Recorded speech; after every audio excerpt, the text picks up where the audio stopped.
Tonight, we explore the world of ocean travel in 1720 and the many hardships faced by those who risked everything for a chance at a new life. But before we step aboard, I'd like to ask you for a small favor.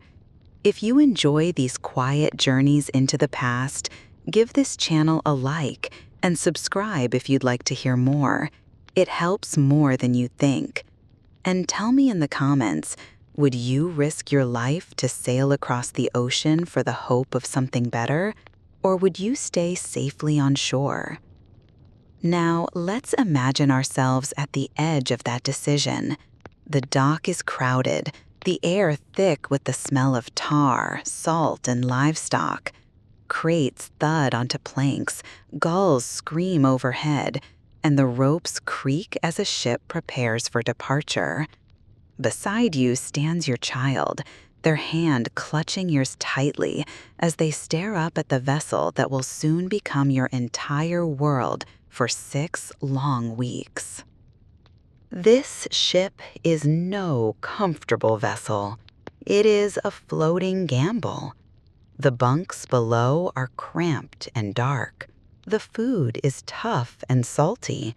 The water turns foul after days at sea. Privacy will vanish, sickness will spread quickly, and storms will remind you that the ocean is stronger than wood and rope. Each night you will wonder if you will ever see land again, or if the sea will take you before you arrive. And yet, people boarded anyway. Some left because hunger drove them. Others sought land, work, or religious freedom. Many simply longed for a chance at something different, something new. They left behind everything familiar, stepping into uncertainty with nothing but hope to guide them. So let's get cozy and begin our journey. Tonight, we will sail together into the past, walking up the gangplank, hearing the timbers groan, smelling the damp wood, and feeling the roll of the Atlantic beneath our feet. We will travel not as captains or merchants, but as ordinary passengers, weary, hopeful, and afraid. Blanket tucked in? Let's begin. The day of departure was never quiet.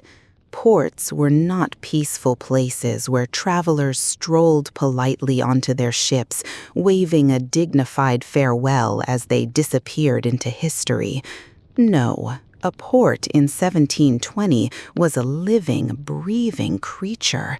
It groaned, it shouted, it stank, it clattered. If you were unlucky enough to arrive with a headache, the dockside would cure you of it permanently, usually by replacing it with a worse one. Imagine stepping onto cobblestones still wet from the tide, your shoes slipping on seaweed while carts rattled past, horses stamping and steaming in the chill morning air. Dock workers bellowed to one another, hauling crates that landed with a bone-shaking thud.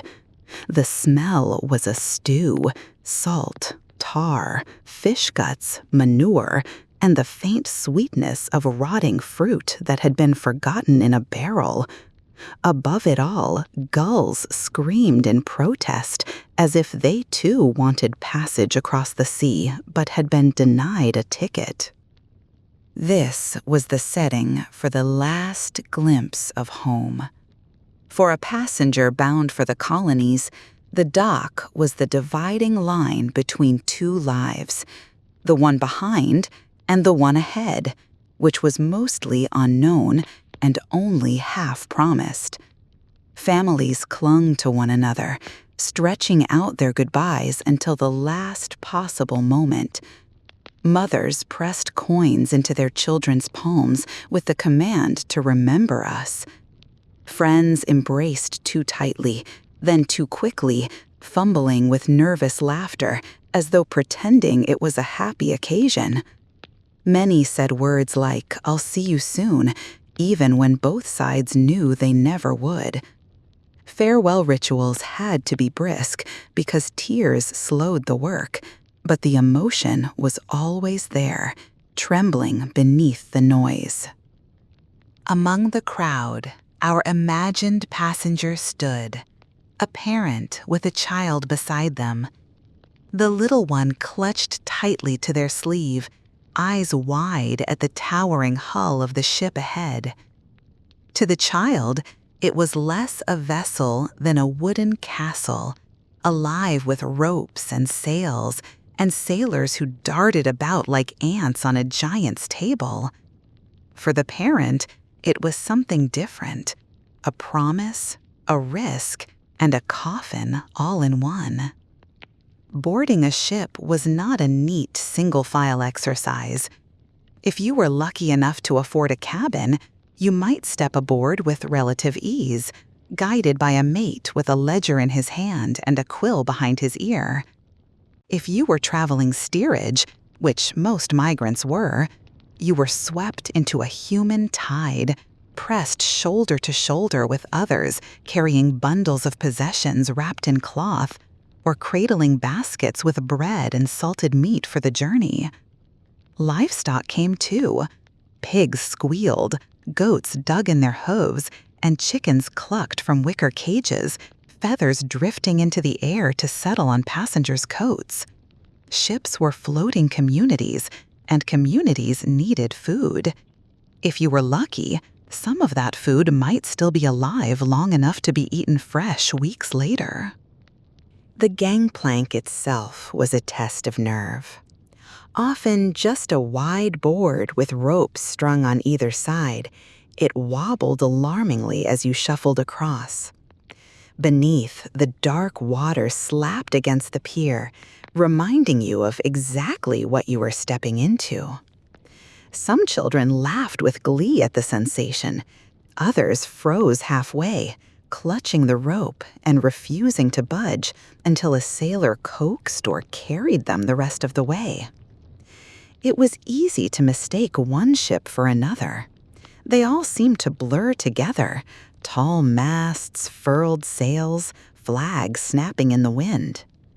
A harried clerk shouted names while scratching notes onto paper already smudged with ink and seawater. Imagine the confusion.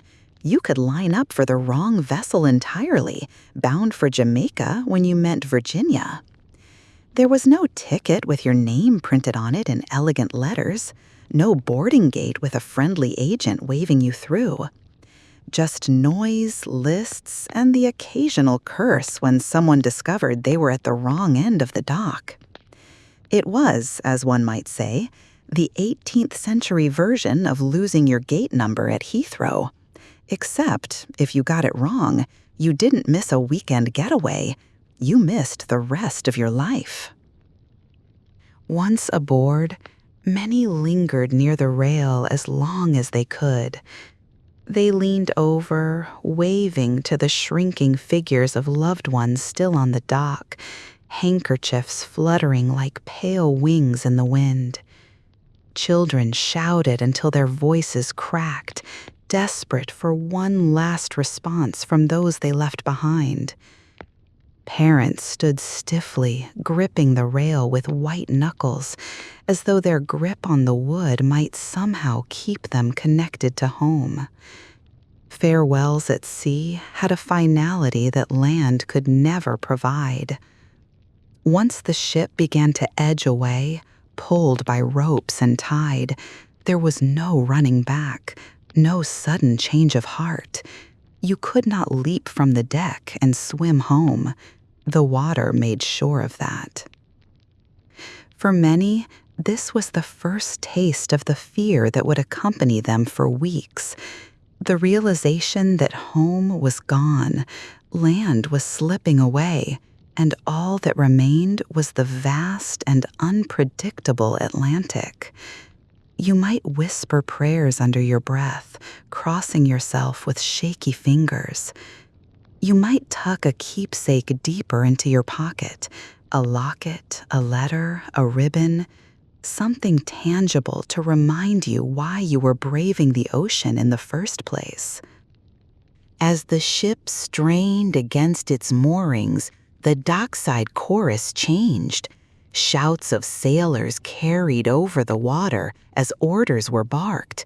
The crack of canvas echoed like whiplash as sails unfurled and filled with wind. Ropes groaned, wood creaked, gulls screamed overhead, and below all of it was the deep, guttural moan of the ship itself, the sound of timbers adjusting to the sea's embrace. It was not a comforting sound at first. It was the sound of something alive but uneasy, like a beast waking from slumber. For the child, it might have been thrilling, an adventure beginning. For the parent, it was a reminder that they had just placed their life and their child's into the hands of wood, rope, and luck. Excitement shimmered in some passengers. They dreamed of fertile land, of work in bustling colonial towns, of religious freedom, or simply escape from debts and hunger.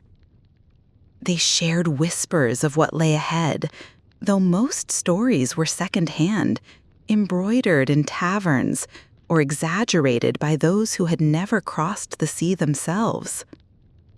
Fear was never far behind. Everyone knew someone who had lost a cousin, a brother, or a neighbor to the sea. Storms could tear ships apart. Disease could sweep through crowded quarters with terrifying speed. Even calm weather could stretch into endless boredom, where despair was as deadly as the waves. And yet, they went. The risks were real, but so was the hunger for change. The new world was not guaranteed to be kinder, but it was at least different, and sometimes difference was hope enough. As the dock receded into a blur, the passengers finally turned inward, away from the land they had left. Some wept openly, others blinked furiously, as though they could hold back tears through sheer stubbornness.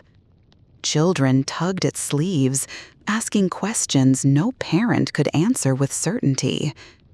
When the shoreline vanished entirely and the ship rolled into open water, there was a silence among the passengers, a silence thick with both awe and dread. Ahead lay only the horizon, endless, flat, and indifferent. The sea stretched out like a road with no markers, no milestones, just the same gray expanse for day after day after day. That was the farewell. Not a moment, but a process. Noisy, smelly, chaotic, and unbearably human.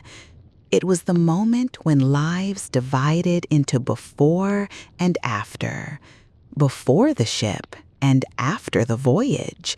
Before the familiar and after whatever the ocean might deliver. For now, though, it was just the beginning. The last gulls wheeled overhead, the sails snapped taut, and the passengers settled into the knowledge that their world had shrunk to a single wooden hull drifting into the unknown. The first days at sea were the hardest. Not because of storms or disasters. Not yet. Those would come later. What made the beginning so cruel was its combination of novelty and misery, a collision between excitement and disorientation that left passengers dizzy in more ways than one. The moment the land slipped out of sight, the ship itself became the entire world. The shoreline was gone, replaced with nothing but water and sky, and a strange new rhythm began to dictate every hour. The ship did not glide like a swan, smooth and steady across a lake. It lurched, it dipped, it heaved, it rolled. To those unaccustomed, the sensation was shocking. One moment, your stomach seemed to lift into your throat. The next, it dropped through the planks under your feet. Even standing upright became a challenge. You reached for rails, for ropes, for anything nailed down. Children stumbled, clutching at their parents. Some laughed at the odd sensation, but soon enough, the laughter faded into whimpers. Seasickness arrived like an uninvited guest, and it rarely left quickly. The first 24 hours were a symphony of retching, groans, and damp cloths pressed to sweating brows. The air below deck grew heavy with it, sour and stifling. Food was refused, sleep was broken. The unlucky lay curled on hard bunks, clutching their stomachs, wishing desperately for the horizon to hold still. Sailors moved briskly among them, less sympathetic than practical, accustomed to the sight of passengers in misery. For them, it was part of the routine, a kind of initiation fee the sea demanded of every newcomer. The smell was almost worse than the sickness itself. A ship was never fragrant to begin with, but add to the usual stew of tar, salt, wet rope, and livestock the sharp reek of vomit, and the result was unforgettable. The first days afloat were not scented with adventure. They were marinated in nausea. And yet, in the way that humans always adjust, even this became part of the background before long. Sleeping arrangements did little to ease the discomfort. In steerage, the bunks were crowded, stacked close, and often damp. The walls sweated with condensation from bodies packed too tightly together. You could hear every cough, every snore, every whispered prayer.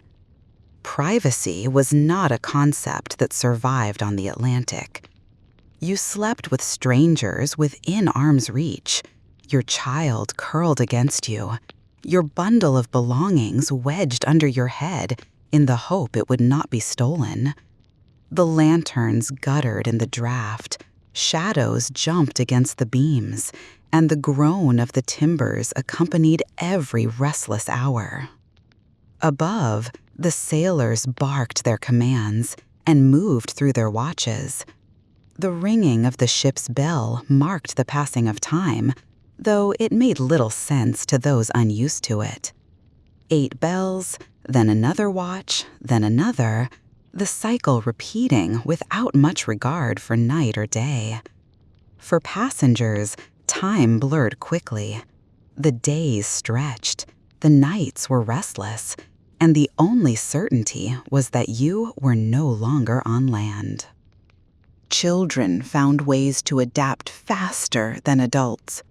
Some darted about the deck when the weather was calm, laughing as they balanced on the tilting boards, pretending the ship was a giant game. Others were subdued, clinging to parents, frightened by the endless water and the strange noises all around. Parents did their best to comfort them, though comfort was thin. A soft song here, a story whispered in the darkness, promises of land ahead where things would be better. Promises that could not be guaranteed, but had to be spoken anyway. There were moments of wonder, too, when the sickness eased, when the air cleared. Passengers could stand at the rail and watch the sea stretch endlessly in every direction. The waves rolled like living mountains, rising and falling beneath the sky. Sunlight struck the surface and scattered into 1,000 glittering shards. At night, the stars were more numerous than most had ever imagined, spread in a dazzling carpet across the heavens, reflected faintly in the black mirror of the water below. For some, this was the first time they felt the true scale of the world, and it was both humbling and terrifying. Still, the first days carried a special kind of homesickness. It was not yet dulled by routine or hardened by survival. It was sharp, immediate, and painful. Passengers thought of the bed they had left, the familiar streets, the smell of a hearth, the voices of friends and family. They carried these memories like talismans, but the sea made them ache. You could not step off the ship and turn back. You were committed now, trapped on this moving island with strangers, at the mercy of the weather and the crew. The crew themselves were a world apart. Sailors cursed and joked, climbed ropes with the agility of cats, and sang as they worked. Their language was rough, their humor rougher, but their competence was reassuring. Passengers watched them in awe, wondering how anyone could find balance on ropes that swayed high above the deck, sails snapping like thunderclaps in the wind. They seemed half human, half creature of the sea, at once familiar and alien. Meals during these first days were often neglected. Stomachs rebelled at the thought of salted meat or hard biscuit, so food was pushed aside. Water, stale though it was, became the main sustenance until the body adjusted. Those who managed to eat found little comfort in the fare, but it was better than nothing. The sea, however, made sure that even meals became unpredictable. A sudden lurch of the deck could send a bowl of broth into your lap, or a biscuit tumbling into the filth on the floor. Night was no kinder. The ship creaked and shifted, lanterns flickered, children cried, and the wind whistled through cracks. Sleep was shallow, disturbed, and brief. Dreams were full of motion, rocking and falling, always ending with a jolt as the ship tilted beneath you. Waking brought no relief, for the motion never ceased. You were caught in a world that swayed and rolled, and there was no escape. Yet, even in the misery, there was a strange kind of bonding. Strangers who might never have spoken on land found themselves sharing whispered complaints, lending a rag to mop a child's face, or steadying one another on the rolling deck. A shared hardship, however unpleasant, drew people together. Friendships were formed out of necessity, alliances of comfort against the relentless sea. By the third day, most passengers had begun to adjust. Seasickness faded for some, though not all. The ship's rhythm became familiar, the noises less alarming, the smells less shocking. The world narrowed to routines, waking, eating, tending to children, enduring the hours, and watching the horizon. The first days afloat were brutal, but they were also a threshold. Those who endured them found a kind of resilience forming, though the sea was not finished testing them. It never was. In those early days, hope and despair shared the same bunk. At one moment, you could marvel at the stars, feeling the wonder of creation spread out above you. At the next, you could sit in the dark with your head in your hands, wishing desperately for solid ground beneath your feet. That was the reality of beginning a voyage in 1720. It was not glorious, not romantic. It was messy, uncomfortable, frightening, and yet undeniably human. It was the start of a journey that would strip away comfort and certainty, leaving only endurance, determination, and the dream of a better life somewhere beyond the horizon. If the first days afloat tested your stomach, the days that followed tested everything else. For the vast majority of passengers, life on board was not lived on the open deck beneath sails and sky, but in the cramped, sweltering gloom of the lower decks. Below was where you slept, ate, sweated, and endured. It was your home for 6 weeks or more, and it was as far from comfort as one could imagine. The first thing you noticed below deck was the air. It hung heavy, stale, and damp, with a sharp undercurrent of rot. Every breath felt borrowed from someone else. Passengers coughed, sighed, muttered, and groaned, and the air absorbed it all. Lanterns struggled to push their weak glow into the shadows, their smoke adding another layer to the haze. The timbers dripped with condensation, a slow, relentless sweating of the ship itself. Drops pattered onto blankets, onto faces, onto the salted meat being gnawed in the dark. The Atlantic seeped into everything, reminding you that no wall, no plank, no bolt was ever entirely solid against the sea. The bunks were not beds in the sense a traveler might hope. They were narrow wooden shelves stacked in tiers, often wide enough for 2 or more, and covered only by straw or a thin blanket you had brought with you. Privacy did not exist. You lay shoulder to shoulder with strangers, your child curled at your side, your bundle of belongings pressed under your knees for fear of theft. The snoring of one man became the lullaby for another. A cough at one end of the row traveled swiftly to become a chorus. People talked in their sleep, cried out in dreams, muttered prayers, or simply wept quietly when they thought no one was listening. And then there was the sound of the ship itself. Above, the timbers creaked like an old body rising stiffly from a chair. The ropes groaned.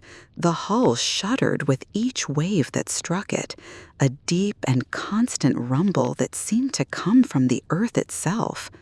At night, rats scurried across beams, their claws clicking faintly on wood, while the soft gnawing of their teeth reminded passengers that nothing edible was truly safe.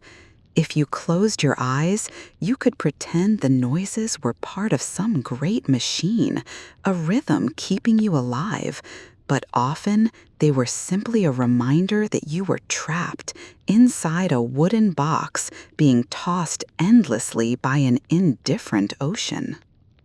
Light was scarce. The lanterns flickered with each draft, shadows leaping grotesquely across faces. Sometimes you caught only glimpses of your fellow passengers, their eyes reflecting the glow, their features drawn into weary lines. In the dimness, imagination filled in details, often making them more sinister than they were. It was easy to believe you were among ghosts. In a sense, you were. Ghosts of the lives everyone had left behind.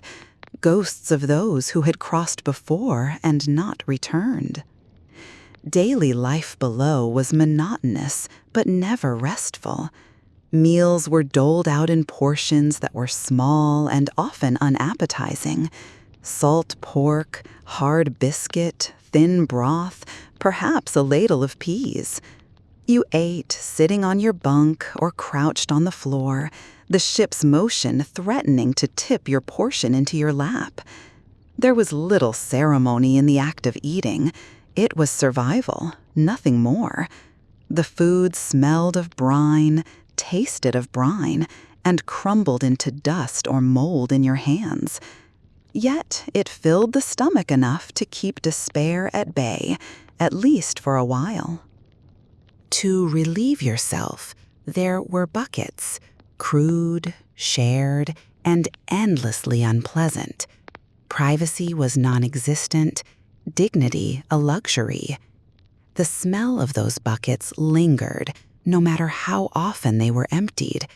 For many, the humiliation of it was almost worse than the discomfort. Children cried when forced to use them. Mothers tried to shield them with scraps of cloth. But everyone knew, everyone heard, everyone smelled. There was no escape from one another's humanity. The atmosphere bred tension. Tempers flared easily when space was so limited. A careless elbow in the night, a stolen scrap of bread, a child crying too loudly, and harsh words flew. Yet for every quarrel, there were moments of solidarity. A stranger offering a sip of cleaner water, a woman sharing her blanket with someone shivering, a group joining together to sing hymns in the dark, voices trembling but strong. The sea stripped people of privacy and comfort, but it also bound them together in the recognition that they were enduring the same trial. Time lost its meaning below. Without the sun to mark the hours, days blurred. You slept when you could, woke when noise or hunger forced you to, and measured the passage of time only by meals and the sounding of bells above. A week might as well have been a month. The world was reduced to the space you could reach with your hands, and beyond that, imagination had to supply the rest. For children, the confinement was unbearable. Their energy had no outlet, and they turned restless, fidgeting, whining. Parents tried to distract them with stories, with small games carved into the wood of the bunks, with promises of land where fields stretched wide and free. Sometimes the sailors allowed them brief moments on deck, a chance to gulp the clean air and stretch their legs before being herded below again. But the sea was dangerous, the crew wary of accidents, and so most hours were spent in the dark, waiting, enduring. Illness spread easily. A cough became a chorus. A fever passed swiftly from one bunk to the next. The damp, the closeness, the lack of sanitation all conspired against health. Mothers fretted over children, fathers prayed quietly, and everyone knew that the line between recovery and decline was perilously thin. When someone grew too ill, their bunkmates edged away, torn between compassion and fear. The sea demanded its share, and sometimes it collected early. And yet, amid the misery, life continued. People told stories. They spoke of the lands ahead, of opportunities whispered about by those who had gone before. They reminisced about the homes they had left, the meals they missed, the seasons they would not see again. They sang songs in trembling voices, the words muffled by the creaking of the hull, but carrying hope nonetheless. Faith became a currency, a belief that something waited on the far shore, something better than this wooden purgatory. The first weeks below deck taught passengers more about themselves than they had ever wished to know. Patience was stretched thin, endurance was tested, and the human spirit revealed its fragile, stubborn resilience. The ship was a world reduced to its harshest elements: hunger, thirst, atmosphere and the endless noise of the sea. And yet, people endured. They had no choice but to endure. 6 weeks, sometimes more, in a world without privacy, without comfort, without certainty. 6 weeks of shadows, smells, and sounds that would never quite leave the memory. Below deck was not just a place. It was an experience that reshaped you. You entered as a traveler, and you emerged, if you emerged, as someone who had shared a trial with hundreds of others, someone who had learned that survival was not about comfort, but about endurance. The sea gave nothing freely. It demanded patience, resilience, and the surrender of all that was familiar. And so, for 6 long weeks, the lower deck was home. Not a home of warmth or safety, but a home nonetheless, because it was all you had. The shadows became familiar. The groans of the ship became a lullaby. The faces of strangers became a kind of family. And as the days crawled on, the thought of land became not just a dream, but a necessity.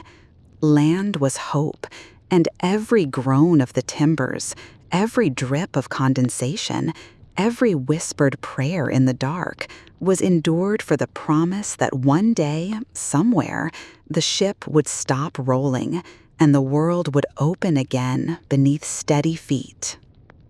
If life below deck tested the spirit, mealtimes tested the stomach all over again. Food on a ship in 1720 was not designed to delight, nor even to satisfy. It was designed, at best, to keep people alive. What passed for a meal at sea was a combination of monotony, compromise, and often outright disgust. You learned to eat not because you wanted to, but because you had to. Passengers quickly discovered that the romantic notion of ship's fare bore no resemblance to the reality. Salted meat so tough it might as well have been boiled leather was the staple. It came from barrels packed months earlier, swimming in brine that carried both the promise of preservation and the certainty of overpowering flavor. Each bite was an act of willpower. You chewed, and the meat chewed back, refusing to surrender without a fight. Some joked it was less food and more a test of jaw strength. Others swore they could still taste the barrel long after the meat was gone. Then there was the infamous ship's biscuit. It was hard, dry, and often alive with company. Weevils and other insects were frequent guests, tunneling happily through the flour that had long since lost its freshness. Passengers learned to tap their biscuits against the table or the side of the barrel, hoping to shake out at least some of the wriggling intruders before eating.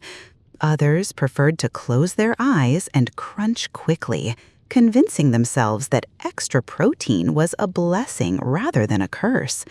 The biscuit's true virtue lay not in taste, which it had none, but in endurance. It never spoiled because it had already begun life as something indestructible. Occasionally, pea soup appeared, a watery broth, sometimes thickened with salted pork fat, sometimes so thin it resembled nothing more than greenish water. It was warm, at least, and in the chill of the Atlantic wind, warmth counted for more than flavor. A spoonful of peas might be the closest thing to vegetables most passengers tasted for weeks. Children, wrinkling their noses, often refused it until hunger forced them to relent. Parents coaxed them, promising that peas would make them strong enough to run freely in the fields that waited on the far shore. Fresh food, when it appeared, was treated like treasure. Eggs from the chickens, milk from the goats, or meat from an animal slaughtered on board provided brief variety. But such luxuries were short-lived, consumed quickly before they spoiled. By the second or third week, the memory of fresh food became sharper than the taste itself, a cruel reminder of what had been left behind on land. Drinking water was no comfort. Stored in great barrels, it began fresh enough, but time and heat were merciless. Within days, the taste soured. It grew stale, slimy, tinged with a flavor somewhere between wet wood and despair. Passengers drank it reluctantly, plugging their noses or mixing it with whatever else they could. Children often gagged, and parents whispered encouragement, knowing that refusal meant dehydration, which was worse. To make the water more palatable and safer, sailors mixed it with rum, creating grog. This concoction was a daily ritual for the crew, who considered it both nourishment and necessity. Passengers sometimes received grog as well, though in smaller portions. The alcohol dulled the foul taste of the water, lifted spirits briefly, and made the endless days a fraction easier to bear. Of course, it also left some stumbling on deck or snoring loudly below, adding to the general din. Too much grog could turn quarrels violent, but in moderation, it was a relief many clung to. There were small rituals around meals, even in such bleak circumstances.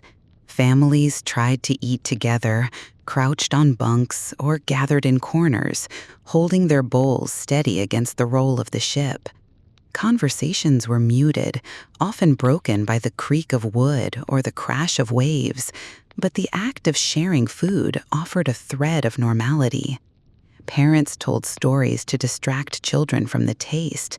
Jokes circulated about biscuits so hard they could be used as cannon shot, or meat so salty it might preserve you from the inside out. Humor softened the edge of misery, and laughter, though thin, reminded everyone they were still human. Hunger was constant. Rations were calculated to stretch, not to satisfy. Each portion was carefully weighed, each barrel monitored, for the voyage was long and supplies finite. If storms delayed progress, if the wind died and the ship drifted in becalmed seas, then portions were cut further. Hunger gnawed at patience, shortened tempers, and left passengers dreaming of food far more vivid than anything they would find in their bowls. Bread fresh from an oven, butter spread thick, apples that crunched with juice.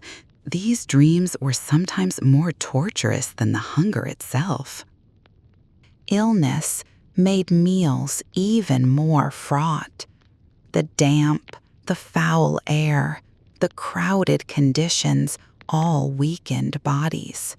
Stomachs rebelled not only against the ship's movement, but against the food itself. Children wasted away, refusing to eat, too weak to protest. Parents tried every trick they knew, breaking biscuit into tiny pieces, soaking it in broth, bribing with stories of feasts that would come in the new land. Some succeeded, some did not. The act of eating became less about nourishment and more about endurance. You ate because your body demanded it, because the alternative was worse.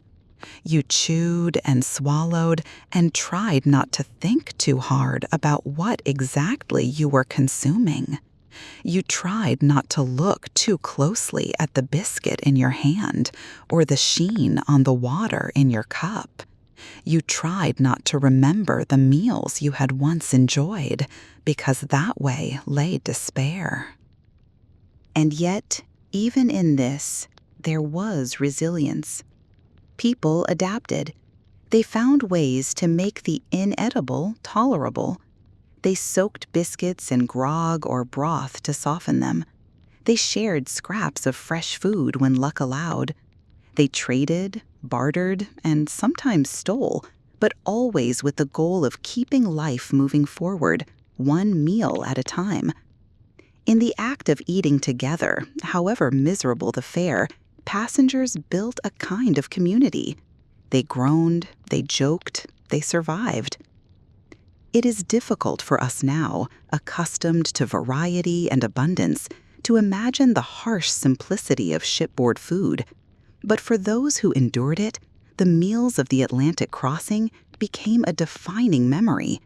They remembered not only the taste, or lack of it, but the hunger, the rituals, the jokes, the way they clung to the promise that on the far shore, the food would be different, fresher, kinder.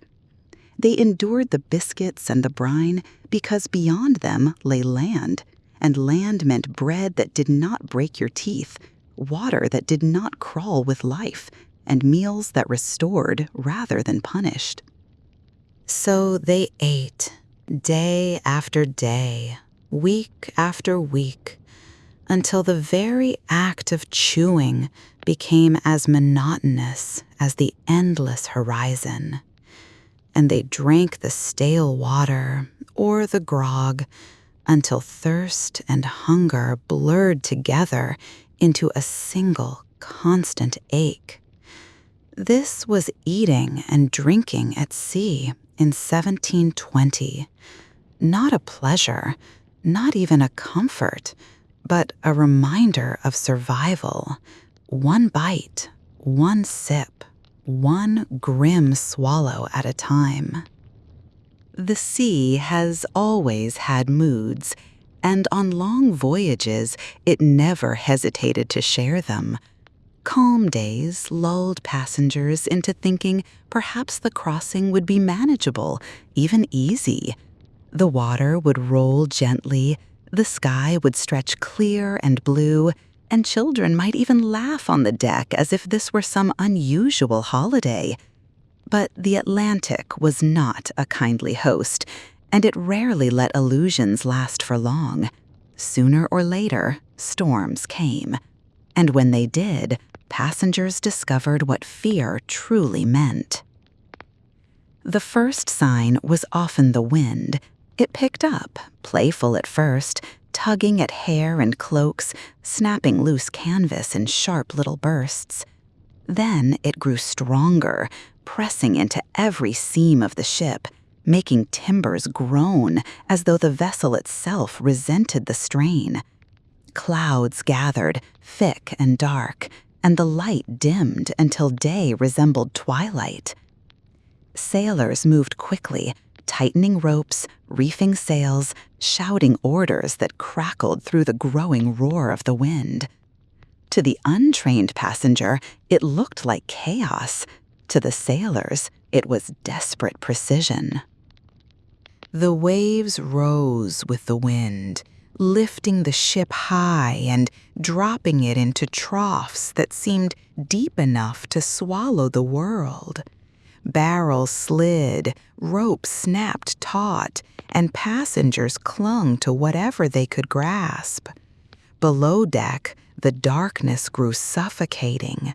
Lanterns swung wildly, casting dizzying shadows, then sputtered out altogether when the wind found its way through cracks.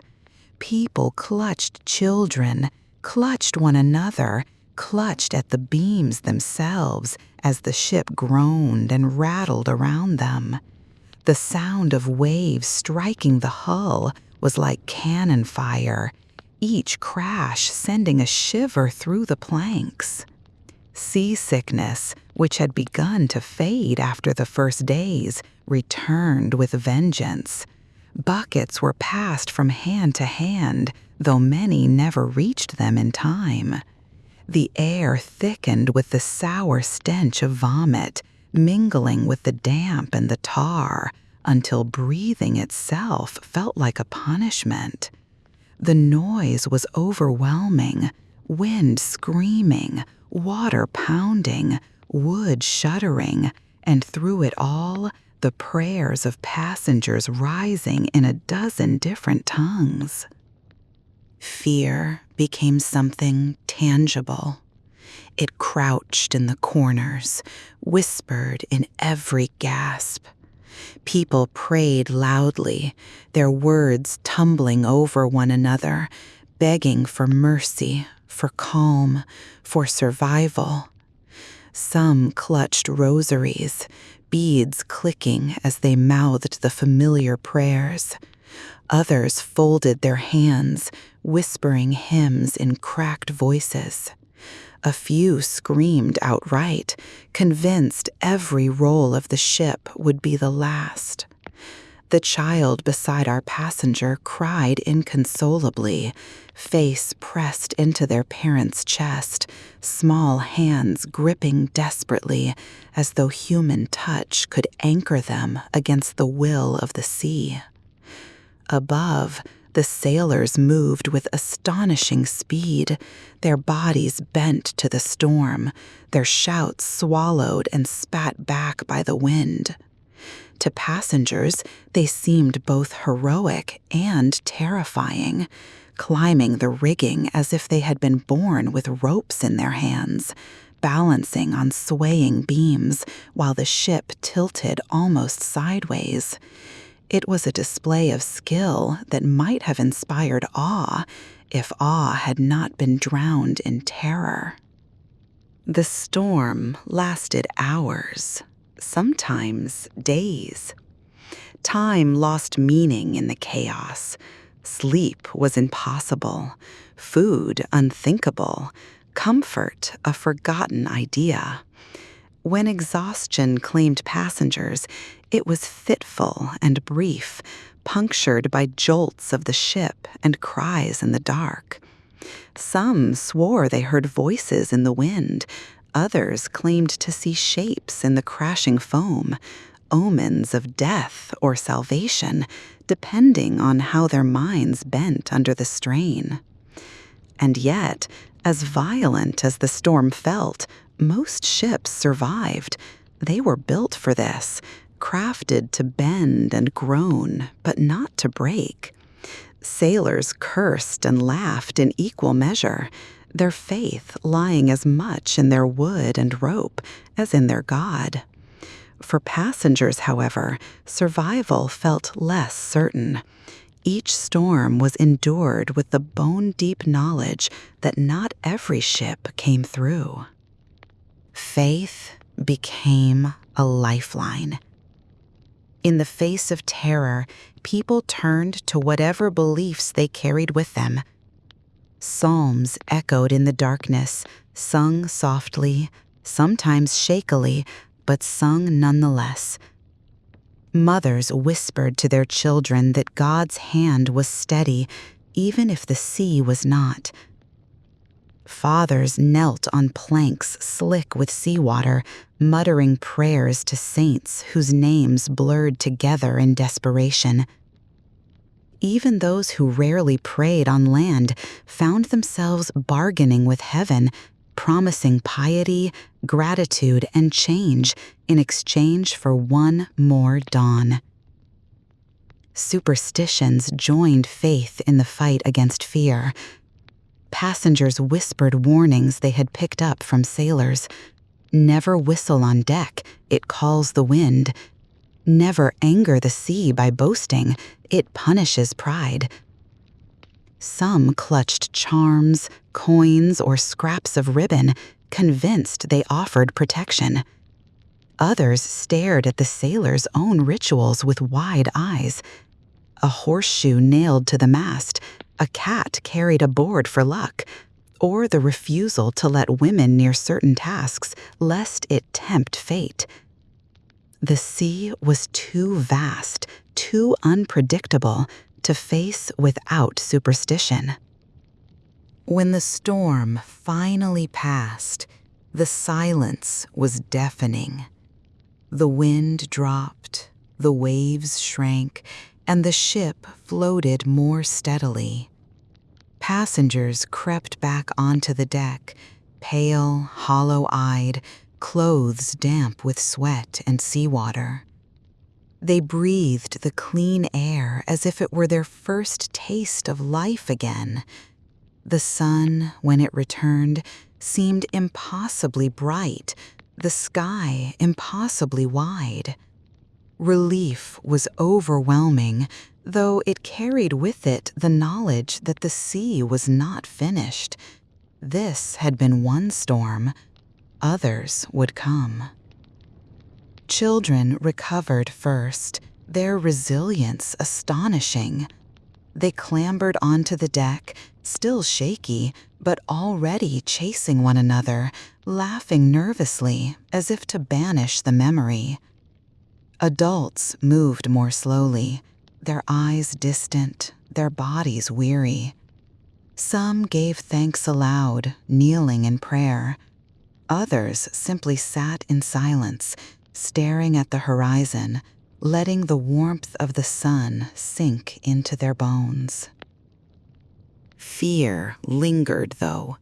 Once you had faced the sea and its fury, you never forgot. The sound of waves in the night could trigger memories of the storm, setting hearts racing in the dark.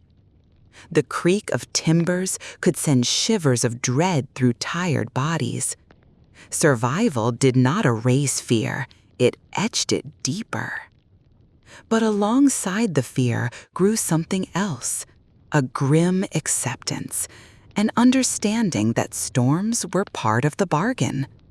To cross the ocean was to risk everything, and every storm survived was proof that perhaps, just perhaps, you might endure to the end. And so faith and fear lived side by side on board. Passengers prayed more readily after storms, clung more fiercely to their charms, whispered more intently over their children. The sea had shown them its strength, and they had survived, but they knew survival was never guaranteed. Each day that followed felt both like a reprieve and a warning, a reminder that the ocean could change its mind at any moment. That was the rhythm of storms at sea in 1720. Terror, prayer, superstition, survival, and relief. It was a cycle that shaped passengers into something new, not yet hardened, not yet safe, but altered forever by the knowledge of what the Atlantic could do. And though the storms passed, the memory of them lingered in every creak, in every gust of wind, in every whispered prayer as the ship pressed on, deeper into the unknown. Once the storms had passed and sickness loosened its grip, the voyage settled into a quieter kind of hardship. Not the sharp fear of drowning, nor the immediate misery of seasickness, but something slower, subtler, and perhaps crueler, the weight of time itself. The days no longer felt like days. They were marked not by clocks, but by the toll of the ship's bell, by the scraping open of barrels, by the dimming of lanterns. For passengers, time became a loop. The morning looked like the evening felt like the morning, and the horizon remained stubbornly the same. Children fidgeted in this strange stillness. Their small bodies brimmed with energy, but there was nowhere for it to go.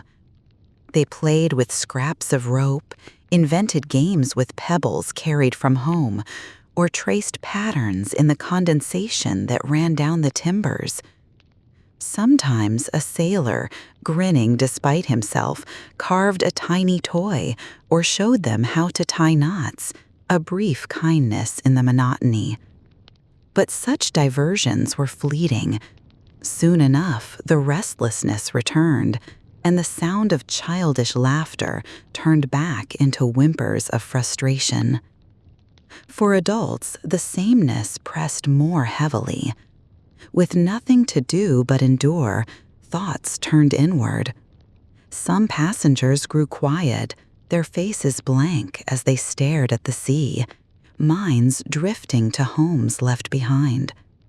Others filled the silence with talk of what awaited them in the colonies, talk of what they would build, talk of relatives already there. Dreams grew in the telling until the new world seemed paved in abundance. Whether those dreams were true or not hardly mattered. They gave shape to the endless days. Some tried to keep journals, though the ink ran in the damp air and the motion of the ship made handwriting unsteady. Others sang, their voices muffled against the creak of the hull. Faith provided another rhythm, psalms at dusk, whispered prayers in the night. These were not grand displays, but small tethers against despair. Quarrels broke out, as they always do when too many people are confined in too little space. A careless elbow, a missing crust of bread, a child who cried too long, any of these could ignite tempers. Voices rose, fists sometimes followed. But just as quickly, reconciliations came. Survival demanded cooperation. A blanket would be shared again, water passed from hand to hand, apologies muttered into the dark. The voyage was too long, and the quarters too close to hold grudges for long. Even monotony had its moments of beauty. A shoal of fish flashing silver beneath the waves. The sudden leap of a dolphin alongside the ship as though racing it across the ocean. A night sky so dense with stars it seemed you could reach out and gather them in your hands. These sights struck passengers with awe, reminding them that the sea, though merciless, was also magnificent. And in those rare moments, despair loosened its grip, replaced by wonder. Yet the hardest days were not stormy ones, but calm ones. When the wind died, sails sagged uselessly, and the ship drifted without progress. The heat grew oppressive, the air stifling, tempers short. People whispered that the sea had forgotten them. Each still day felt endless, as if time itself had stopped, and the fear was not of drowning, but of never arriving at all. Hope, fragile and stubborn, was what carried them through. It was spoken in half smiles, in stories repeated around scraps of food, in the way parents told their children of fields they had yet to see. Hope did not always come easily. It had to be practiced, like prayer, like breath. But it was there, sometimes bright, sometimes dim, but never wholly extinguished. Weeks slid by in this uneasy rhythm, the ship creaking forward mile by mile. And though passengers could not measure time in any ordinary way, they measured it in their endurance. Every day survived was a victory. Every dawn that found them still afloat was proof that the ocean had not yet claimed them. By the end, when land finally appeared, it was not only distance that had been crossed, but a chasm between despair and resilience. Time had tested them, boredom had pressed upon them, but hope had carried them, and that was what mattered most. The Atlantic was not content to test passengers with storms and monotony alone. It had other trials to offer, and illness was among the most relentless. On a crowded ship in 1720, Sickness was not an occasional visitor, but an inevitable companion. The air below deck was thick, the food was questionable, the water was foul, and the people were pressed together in conditions that gave disease every advantage.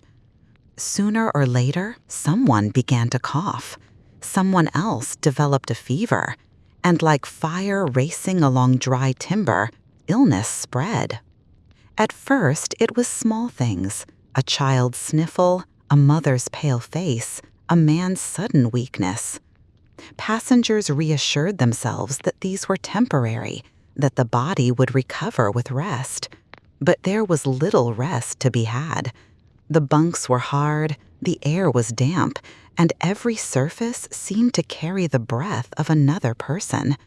Coughs multiplied. The sound of retching grew more frequent. People whispered of fever, of flux, of the dreaded scurvy. Fear settled into the shadows, and with it came a silence heavier than any storm. Scurvy was the great specter of the sea. Without fresh fruit or vegetables, bodies withered, gums bled, teeth loosened, skin bruised with the lightest touch.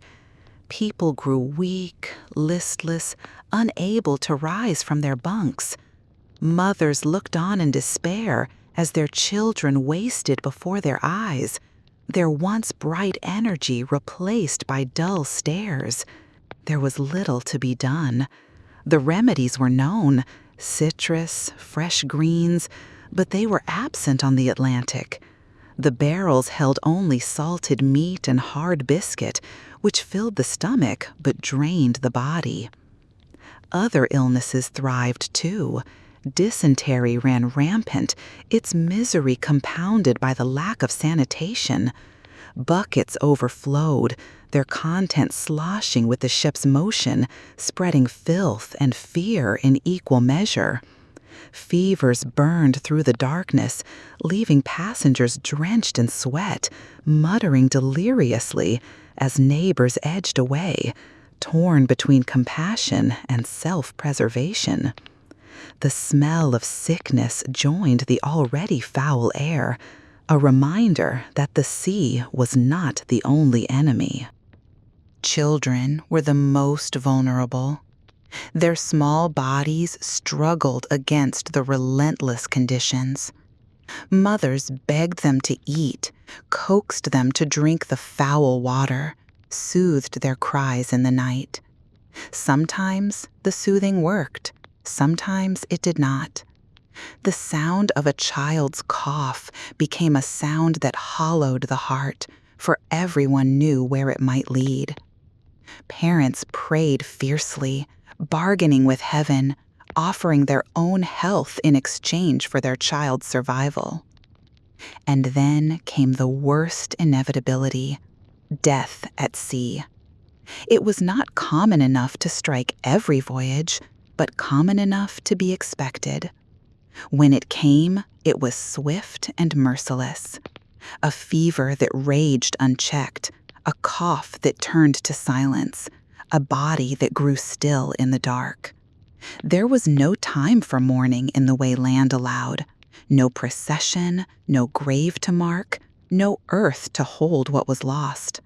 At sea, death was dealt with quickly, for it could not linger in such close quarters. The ritual was brief but solemn. A prayer was spoken, often hurried, sometimes heartfelt. A hymn might be sung, though voices were weak with sorrow. The body was wrapped in cloth, sometimes a blanket, sometimes nothing more than the clothes worn in life. And then, with the ship slowing its motion just enough, the body was slid into the sea. The splash was final, swallowed instantly by the water, the ripples vanishing into the waves. There was no grave to visit, no stone to carve, only the endless ocean holding its secrets.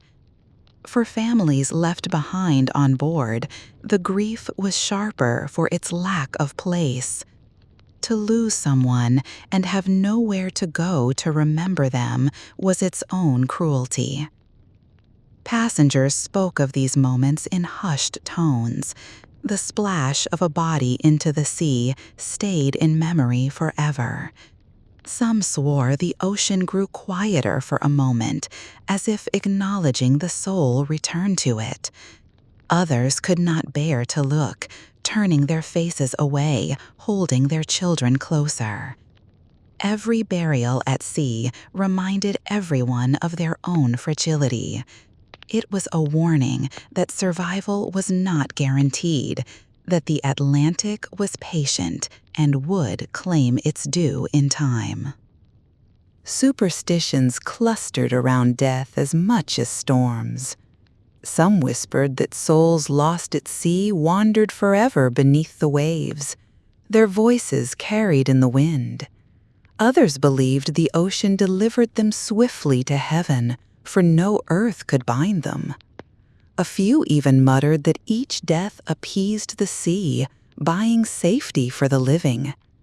Belief was a fragile shield, but people clung to it, for without belief, despair would have been unbearable.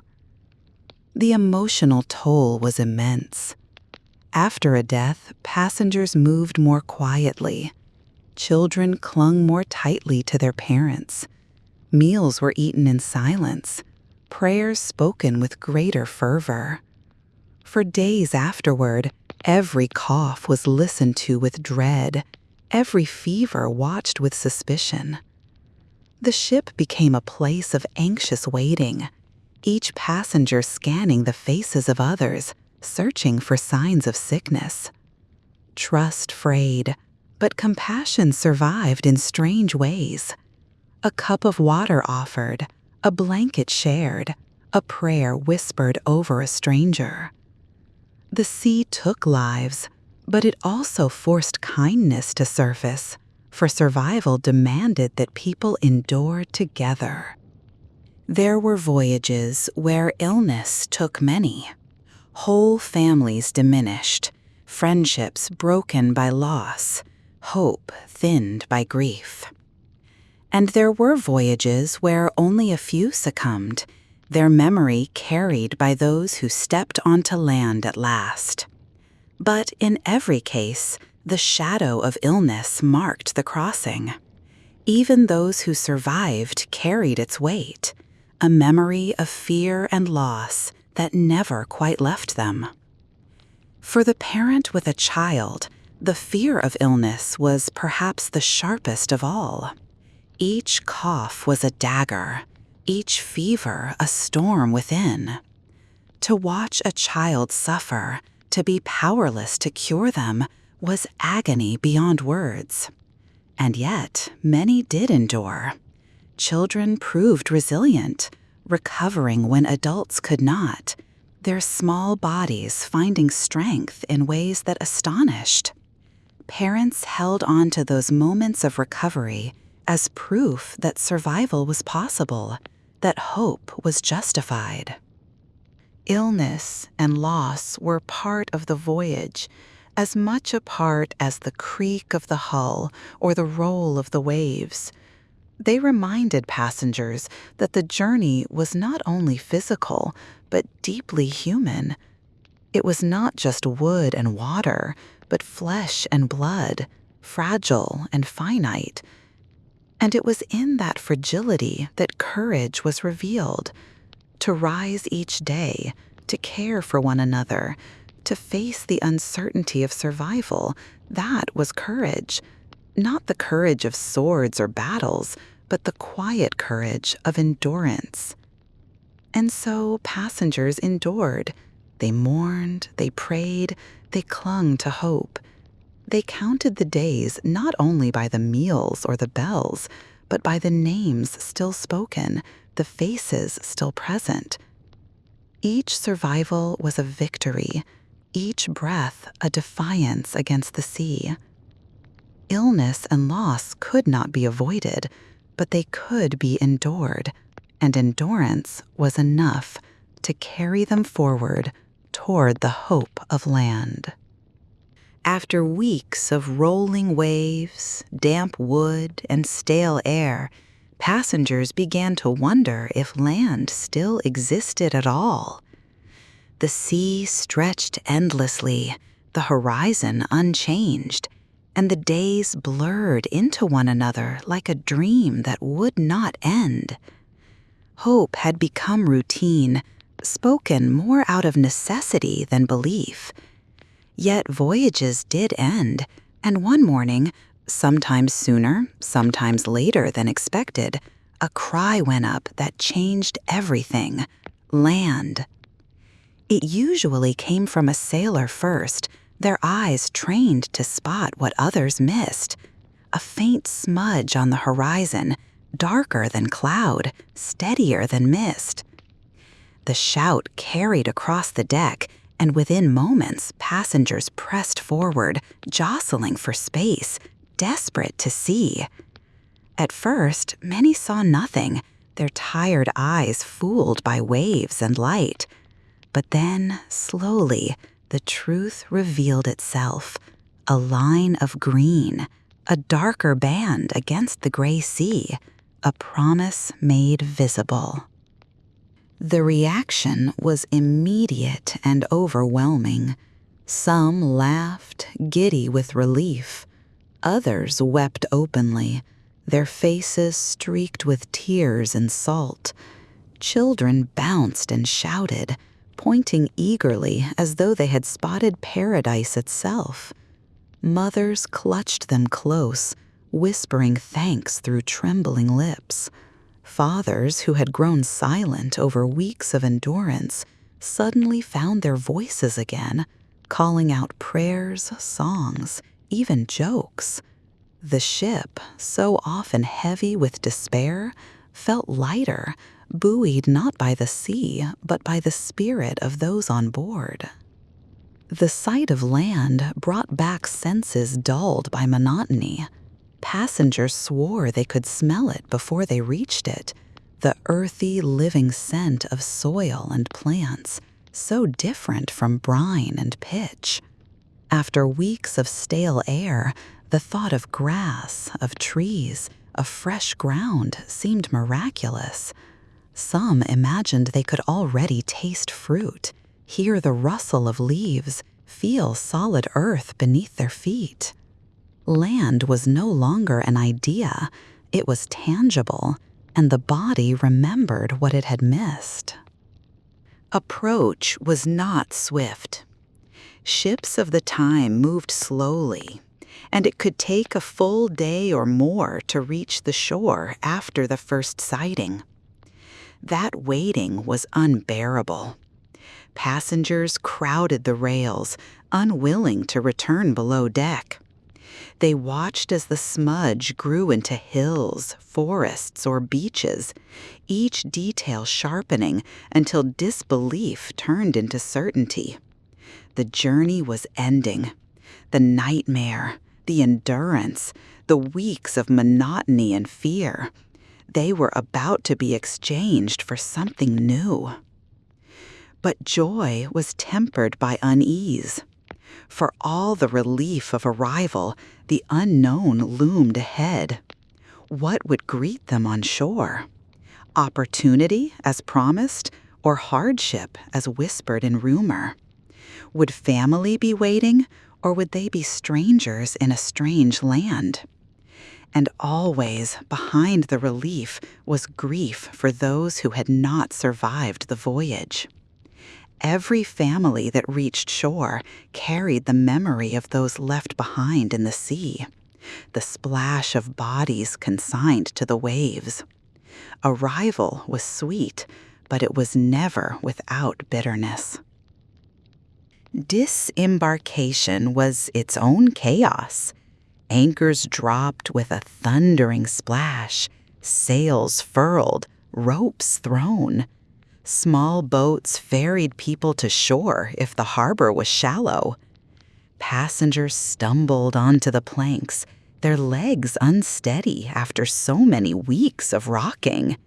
Some fell to their knees, kissing the ground, clinging to earth as though it might vanish.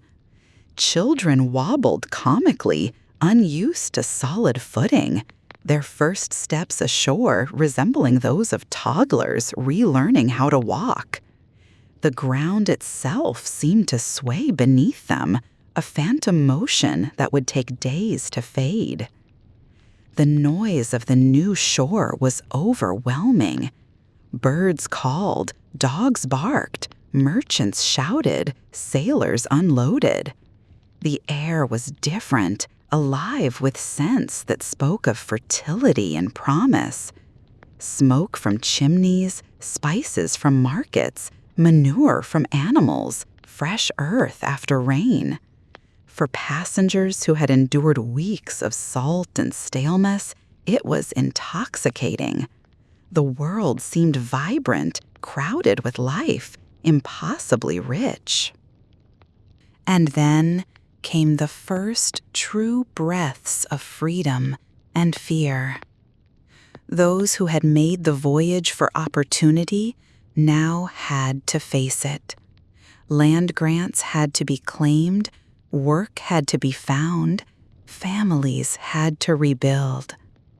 The ocean had tested them, but the shore would test them anew. The dream of a new life shimmered just beyond the docks, waiting to be pursued. For children, it was simpler. They ran, they shouted, they reveled in space and air. Their laughter carried into the wind, a sound passengers had not heard in such freedom since departure. Their joy was pure, untarnished by the worries of adults. For parents, watching them run across grass or dirt was both heartbreaking and healing. The ordeal of the sea was worth it, if only for this moment, to see their children run free. Even amid the relief, the memory of the voyage lingered. The sound of the waves haunted dreams. The smell of bilge clung to clothing. The creak of timbers echoed in silence.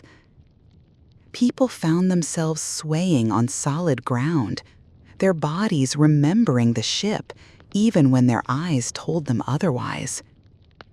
It would take time for the sea to loosen its grip on their senses, but already the promise of land dulled the edges of memory. Already thoughts turned to the work ahead, the life to be built, the opportunity waiting. For those who had endured, land on the horizon was not just the end of a voyage, it was the beginning of a transformation. They had crossed not only an ocean, but a threshold.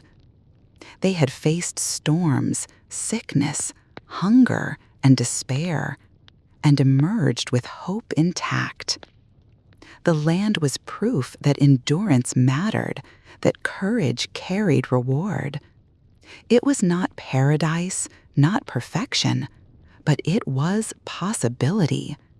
And after so many weeks of endless sea, possibility was more than enough.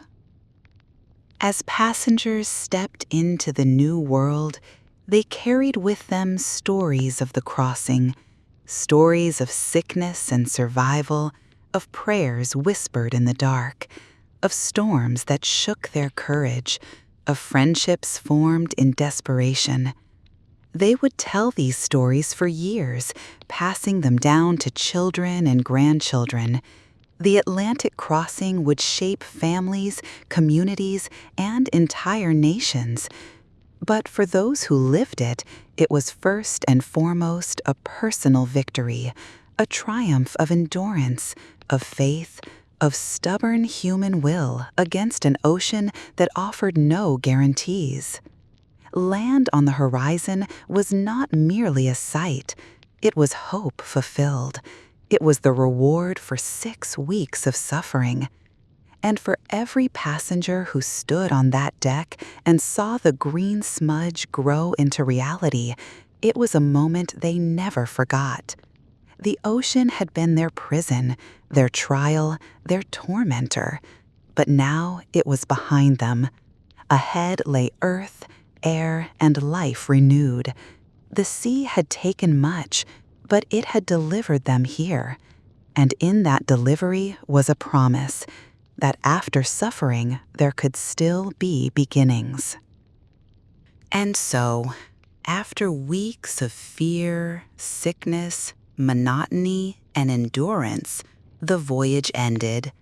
Land appeared, the ship slowed, and passengers stumbled ashore, carrying with them memories that would shape the rest of their lives. What they left behind on the ocean was not only distance, but hardship.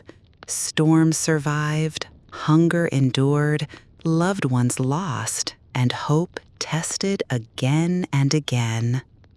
To cross the Atlantic in 1720 was not a journey of comfort, but a trial of patience and faith.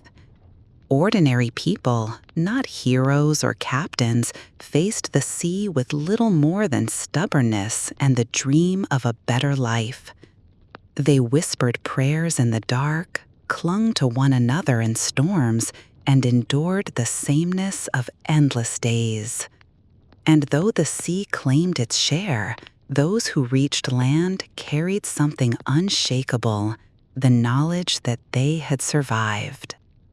For us, centuries later, the ordeal is difficult to imagine. We board planes and complain when the meal is lukewarm, when the seat is cramped, when the flight is delayed an hour. For them, travel meant surrendering to the vast unknown, accepting risk and hardship as the price of hope. Their complaints, if they dared voice them, were about biscuits that crawled, water that soured, or hammocks that rocked too violently. Yet they pressed on because the alternative was worse, to remain where life offered no chance of change. Tonight, we have followed their crossing. We have stood at the dock and said farewell, stumbled through the first days of seasickness, sat in the dark of the lower deck, chewed the salted meat, whispered in the storm, endured the monotony, faced illness, and finally watched land appear. It has been a hard voyage, but a human one. Thank you for sharing this quiet journey. If it kept you company, I'd love to hear where you are listening from. Until next time, may your seas be calm, your dreams gentle, and may you always find safe harbors.